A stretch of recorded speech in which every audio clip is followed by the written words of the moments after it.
Hey everybody, Sean here, and today we're going to continue with the series in two ways to share the gospel: law to the proud and grace to the humble.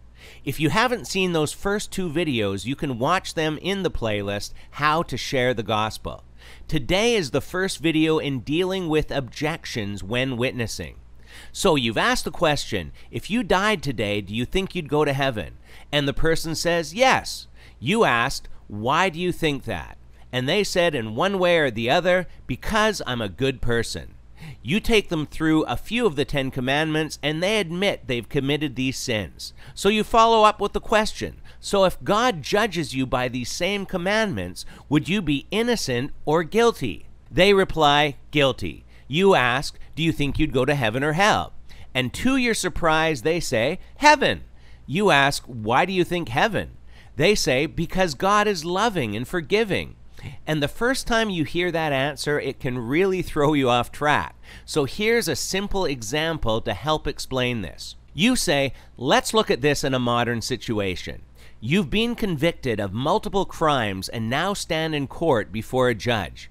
You've admitted your guilt and are awaiting your sentence. The judge says, do you have anything to say? You say, Your Honor, I believe you're a good man, and although I've done some bad things, I'm very sorry, and since then I've done nothing wrong. In fact, I now help out in homeless shelters and buy food for those in need, so I'm hoping you can let me off this time. The judge would probably say something like, I'm glad to hear you're doing so much for the community, and you're right, I am a good judge, which is why I can't just ignore the crimes of your past, even if you have changed. You explain, God is the same way, and no matter how much good we do, it doesn't erase the fact that we've sinned against a holy God and deserve punishment. That's why it says in Ephesians 2 that we are saved by grace through faith and not of works, so that none of us can boast in what good we've done. The judge wouldn't be a very good judge if he let murderers and thieves go free without punishment, right? He says, right. And you say, well, God is the same. So let's go back to the courtroom for just a moment. You're standing there and the judge says that your fine is $10 million or you go to jail for life. You say, but I don't have $10 million. The judge is about to make it final when a person you don't even know steps forward and says, Your Honor, I know and love Bob very much, and I've given up everything I have to get the $10 million for his fine.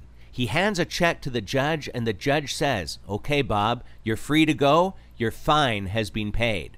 So even though you are guilty, the law has been satisfied through this payment. How would you feel, Bob, if someone you didn't even know did that for you? And most people are going to say something like, I'd be very thankful. But if they don't say anything, you can help them out by saying, you'd be pretty thankful, right? I mean, you'd owe that person your life for saving you. And then we can share the good news of Christ. Bob, 2,000 years ago, Jesus paid our fine for sin with his life. The Bible tells us that whoever repents and puts their faith in Jesus will be forgiven and born again. We confess to God that we have sinned and deserve punishment, and that there's nothing we can do to make up for it. But we believe that Jesus paid the penalty we deserved. Repenting means that you are changing your mind about how you view sin and agree with God's view, and that you want him to change you. And by accepting God's free gift, we can be given a new heart with new desires like God's. This is called being born again, becoming a new creation. Does that make sense, Bob? And sometimes it does, and sometimes they still have more questions. But for today, hopefully this has helped with a situation when someone says that they think they'll go to heaven even if they have done bad things because they believe God is good. Now, if you've ever run into a situation while sharing the gospel or had a question posed to you that made it hard to continue, then please leave those questions below or email them to revealingtruth911@gmail.com, and we'll try to answer a new question each week. And as always, leave your other thoughts and comments below as well. But until next time, take care and God bless.